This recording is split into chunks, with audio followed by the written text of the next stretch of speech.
1970s and 80s లో release అయిన సినిమాల నుంచి సూపర్ హిట్ సాంగ్.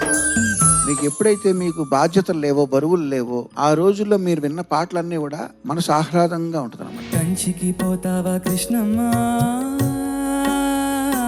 ₹1,00,00,000 లాటరీ వచ్చింది, ఇది మీకు ఇచ్చి రమ్మన్నారు అంటాడు. హ్యాపీ ఫీల్ అవుతావా? ఫీల్ అవుతాను సార్. ఫీల్ అవుతానంటే నెగిటివ్ అమ్మా. త్యాగరాజ తీర్థమల్లే ఉన్నది బొమ్మ, కంటెంట్ వల్ల మార్కులు వచ్చేస్తాయి, నేను ఏం చేయను. మేమేమైనా చేస్తానండి.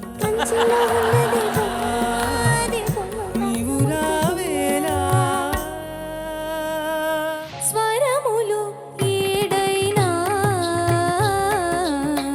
రాగాలెన్నో చాలా వేదన ఉండుంటుంది, అందుకోసమే ఈ నాదం కూడా మధురంగా బయటకు వచ్చింది. కాలమని కాలానికి చిక్కి తేలని ప్రశ్నలు ఎన్నెన్నో. రవివర్మకే అందని ఒకే ఒక అందాని ఓ ఆ ఒక్క ప్రక్రియకి ముందర ప్రత్యేకంగా అభినందించి ఆ కావ్య కల్పనలే నీ దివ్య శిల్పాలై. 70s పుట్టిన వాళ్ళు ఎవరినో తెలుసా నీకు? సునీత గారు తప్ప. మీరు బాలుగారు ఏంటంటే ఇమిటేట్ చేసి తీరాలి, అదర్వైజ్ అసలు you have no choice. Ravi చూడనే పాడనే నవ్యనాదాని ఓ హే హే హే హే హే హే హే. హీరోయిన్ గారు చూస్తే నీకు భయం వేస్తుందా చెప్పు ఫస్ట్. సపాటు ఎటు లేదు పాటైనా గడ్డం తీసేయమంటావా? రాజధాని నగరంలో వీధి వీధి నీది నాదే బ్రదర్.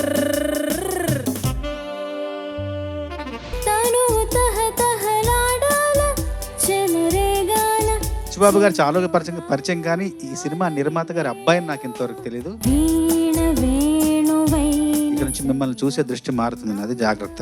ఓ మంచి మార్కులేయబో తున్నాను.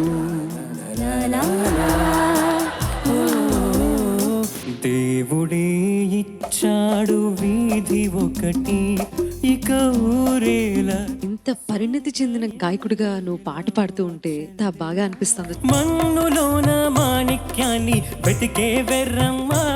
అర్థవంతమైన పాటను అంతే ఆ అర్థం ధ్వనించేలాగా పాడడం అనేది కూడా ఒక మంచి కళ. బాగా పాడావు. ఈ మమకారం ఉత్త అహంకారం ఓ చెల్లేలా